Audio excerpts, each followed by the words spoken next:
sebulan berlakunya aturan wajib surat vaksin bagi pengguna jasa transportasi laut. Namun masih ditemukan warga yang belum divaksin. Warga yang belum divaksin pun diarahkan ke posko vaksinasi yang disediakan KKP setempat. Pemberlakuan wajib menunjukkan kartu vaksin untuk pengguna jasa penyeberangan laut sudah berjalan hampir sebulan.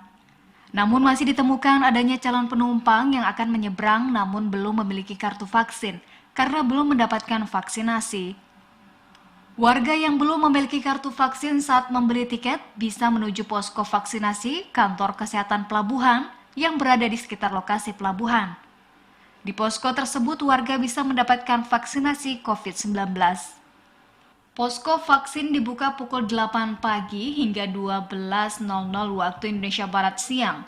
Calon penumpang yang tidak bisa berangkat biasanya akan didata terlebih dahulu dan melalui proses screening kesehatan sebelum divaksin.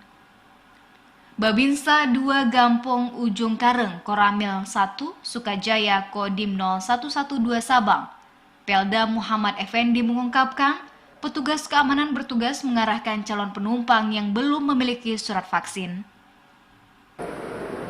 Bagi masyarakat yang akan berangkat ke Banda Aceh, baik dari Ulele mau ke Sabang, dianjurkan untuk vaksin terlebih dahulu.